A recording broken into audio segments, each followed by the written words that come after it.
Colin and I had been together for 7 years. The first 2 were effortless.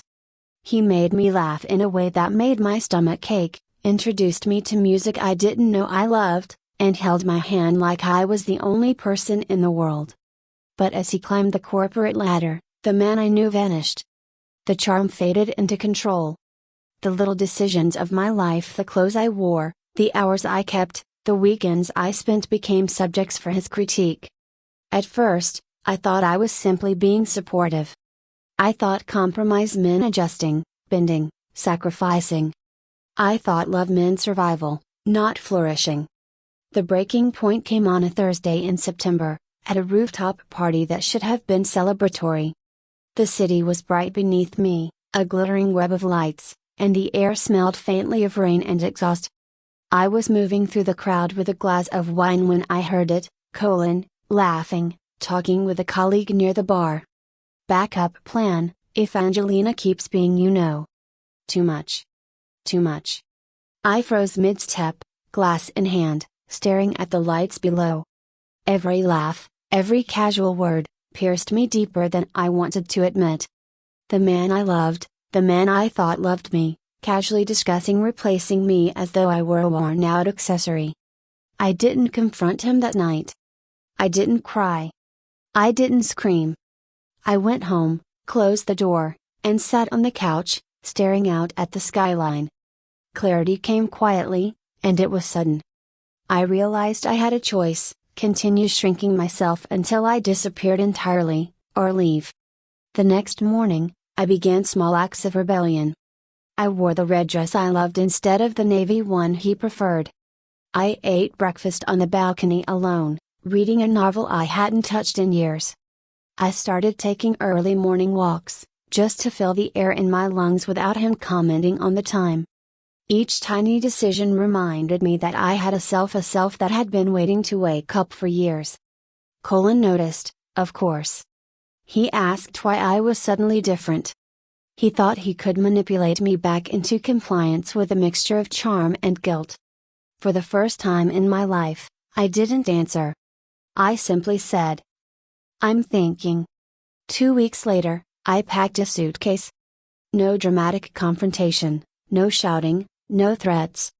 Just a suitcase, neatly organized with a few things that mattered to me: clothes, my sketchbooks, a camera, and a journal. I booked a flight to Seabreeze, Maine, a town I had visited once with my mother when I was a child. I told him I was going on a work retreat. He assumed I'd be back. I wasn't coming back. The flight to Maine was quiet. I watched the clouds drift past, the city shrinking beneath me, and felt something I hadn't felt in years: space. The kind of space that allowed a mind to breathe, a heart to stop racing. The kind of space that made fear and guilt seem distant, almost irrelevant. Seabreeze was smaller than I remembered, quieter, wilder. The streets curved along cliffs, lined with cottages painted in shades of blue, gray, and white. The ocean stretched endlessly, and the scent of salt was sharp in the air. I rented a small cottage that overlooked the water. It smelled faintly of salt and wood, of time and history. The garden was overgrown, stubborn, wildflowers pushing through cracks in the stone path. I loved it immediately. The first few days were hard. Silence is loud when you're used to someone else's voice commanding the air. I wandered along the cliffs, feeling the wind whip my hair and bite my cheeks, and forced myself to remember what it was like to choose freely.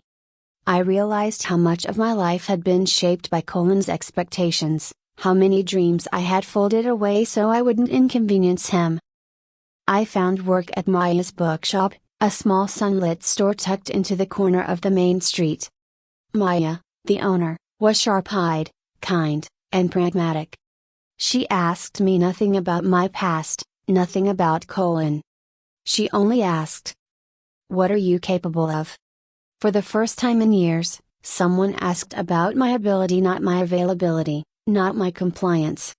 I answered with work, organizing, cataloging, redesigning window displays, helping customers find books I loved. Slowly, I felt confidence returning, a pulse I hadn't felt in years. Then came Evan, a marine biologist who worked at the local conservation center.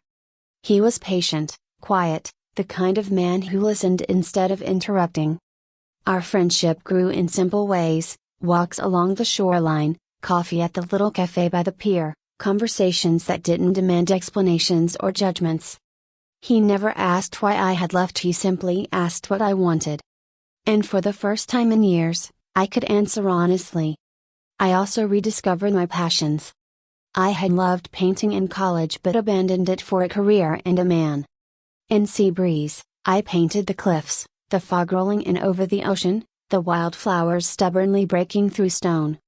I sold a few paintings to tourists and locals. Each sale was a small declaration: I existed, and I mattered. Colin called twice.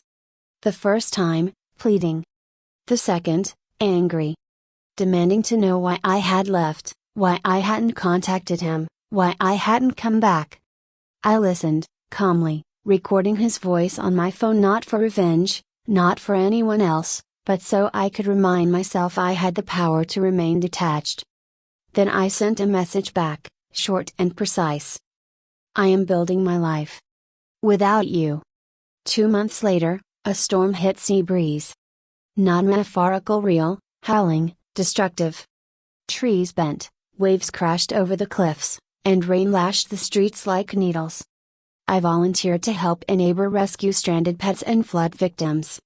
I drove through flooded streets, carried supplies, and discovered courage in my own hands.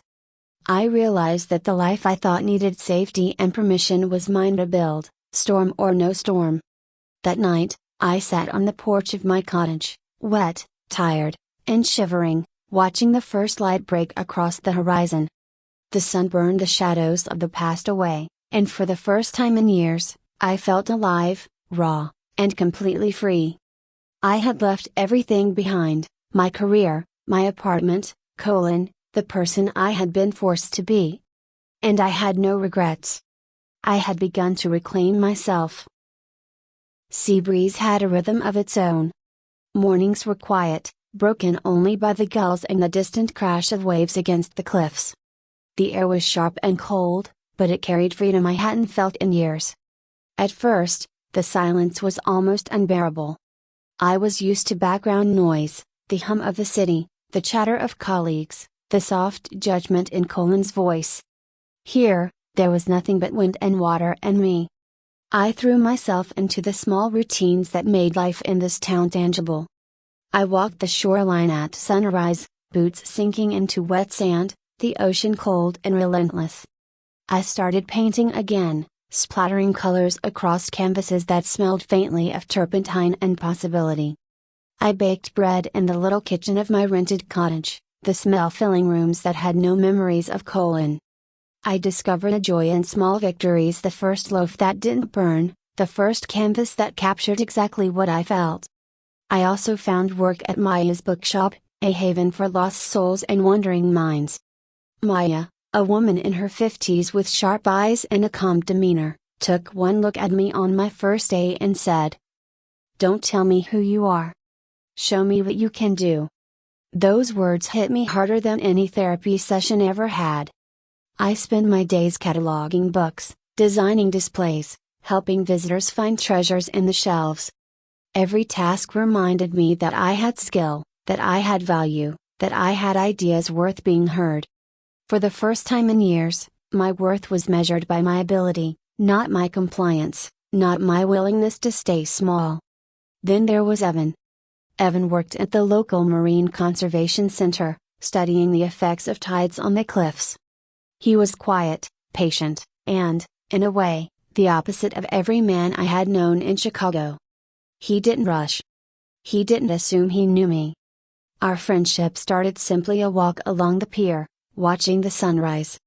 One morning, he said, "You've been running, haven't you?"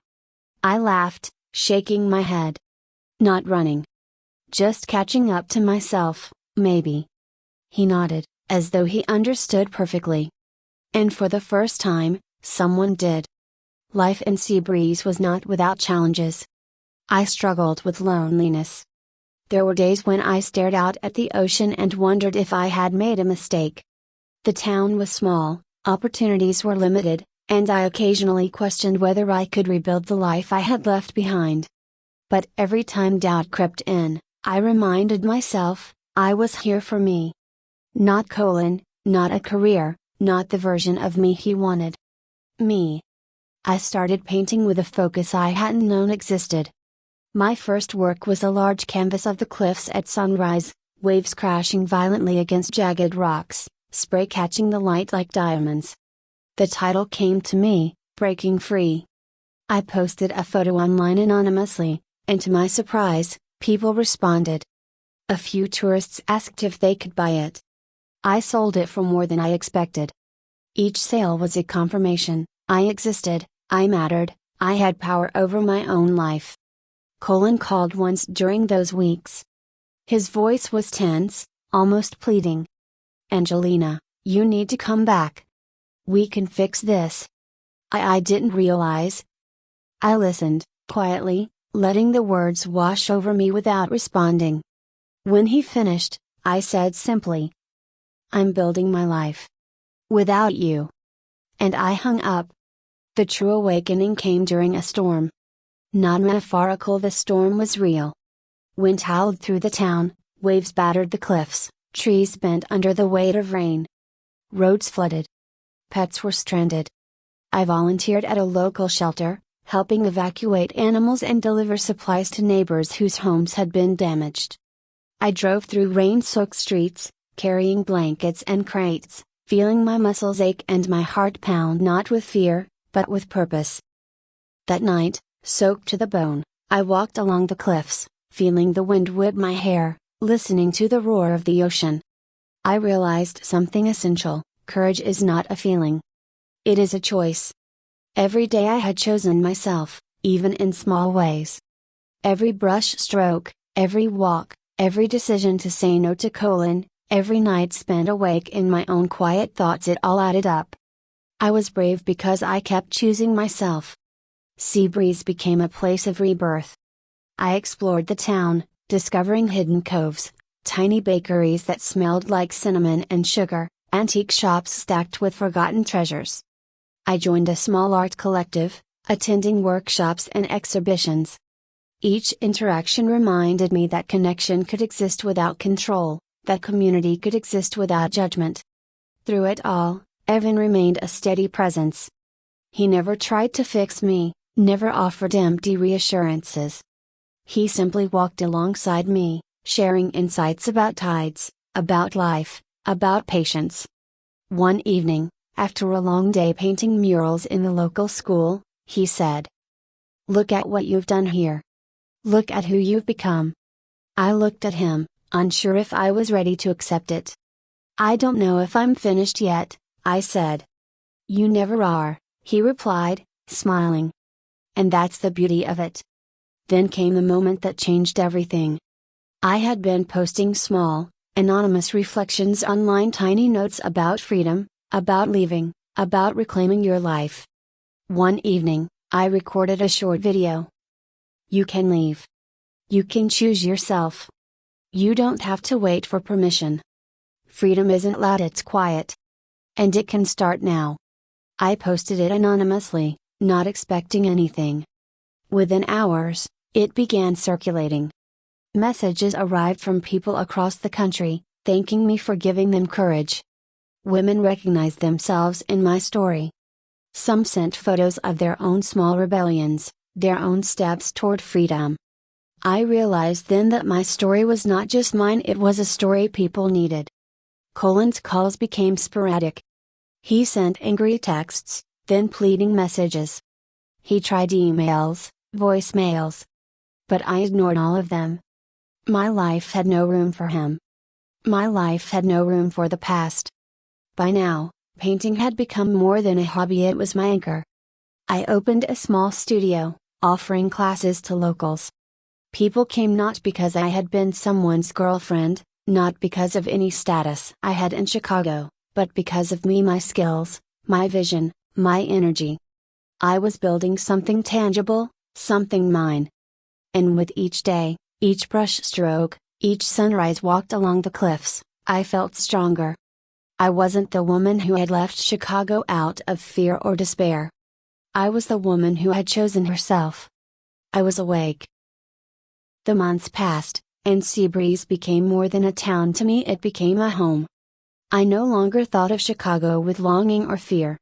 The city, with its skyline and noise, its deadlines and expectations, felt like someone else's life. Mine was here, in the crisp salt air, among the cliffs and tides, in the small bookstore, the art studio, and the friendships I had chosen. Painting had become more than therapy, it was a declaration. Every canvas, every brush stroke, spoke of reclamation. The cliffs at sunrise, the fog rolling over the water, the stubborn wildflowers pushing through cracked stone, they were all reflections of me. I sold pieces online, in local galleries, to tourists who were drawn to their raw honesty. Each purchase was a quiet validation: I existed. I mattered. I had power over my own life. Evan had become a steady presence. Not a savior, not a partner in the traditional sense, but a companion in the truest sense, someone who walked alongside me without judgment, who celebrated my victories without overshadowing them. We spent mornings walking along the pier, afternoons sketching in the sand, evenings at the little cafe where the barista knew my name and my favorite coffee. He never asked about Colin, never pressed me to explain my past. He didn't need to. Colin's presence in my life dwindled to nothing. A voicemail here, a message there, all unanswered. And with each ignored call, I felt lighter. The man who once tried to control me had no power here. He was a ghost from a past life, a cautionary tale, not a threat. Then came the video. I hadn't expected it to spread so quickly. A short recording, anonymous, my voice calm, my words deliberate. You can leave. You can choose yourself. You don't have to wait for permission. Freedom isn't loud, it's quiet. And it can start now. It went viral. Thousands shared it. Messages poured in, stories from women and men who recognized themselves in my quiet rebellion, in my slow awakening. Some sent photos of their own first acts of courage, quitting jobs, leaving relationships, starting over. Others simply wrote, "Thank you. I needed to hear this." For the first time, I realized my personal liberation had a wider impact. Not in a dramatic, public way, but as a ripple, quiet and strong, moving outward. The true climax of my journey came unexpectedly. I was preparing for an exhibition at a local gallery, a show I titled Shadows Sunrise. Each painting reflected a chapter of my story: darkness, suffocation, struggle, awakening, and finally, freedom. I had worked tirelessly, choosing every piece, arranging every frame, considering every light. The night of the exhibition arrived. The gallery was filled with locals, tourists, art enthusiasts. They didn't know me. They didn't know my past. They only saw the work, the emotion, the truth I had poured into every canvas. I walked among strangers, explaining nothing, smiling softly when someone asked about inspiration. Every nod, every compliment, every thoughtful question reminded me, I was no longer invisible. And then I heard it, someone mentioning the video. People were whispering, comparing it to my art, realizing it came from the same quiet, deliberate person. A few recognized me. Their faces lit up, not with admiration for a celebrity, but respect for a woman who had rebuilt herself, brick by brick, brushstroke by brushstroke. It was then that I truly understood, leaving is not losing. Leaving is creating. Leaving is claiming space in a world that tries to shrink you. The next morning, I walked along the cliffs before sunrise, the air crisp and sharp. The ocean stretched endlessly, waves breaking against the rocks with relentless force. I breathed in the salt air, felt the wind whip my hair, and let the horizon remind me that the future was mine. I thought of Colin briefly, a distant echo of the past. His life was his own, and mine was mine. I didn't feel anger, or triumph, or satisfaction. I simply felt peace. His presence no longer dictated my heartbeat. His approval no longer shaped my decisions. His world and mine had diverged, and that divergence was mine to celebrate silently, completely. I paused at the edge of the cliff, looking down at the water, and I thought about all the steps that had led me here. Leaving Chicago. Leaving Poland. Rediscovering painting. Finding sea breeze. Volunteering in the storm. Building a life on my own terms.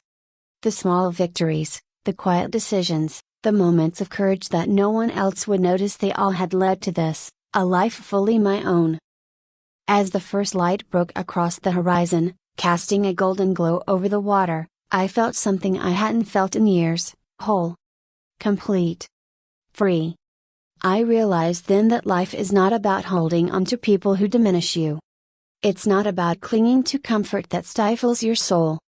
Life is about standing in the light of your own choices, even if the past is still whispering behind you.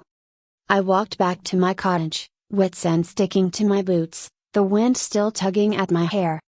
Inside, I brewed coffee, my hands steady, my mind calm.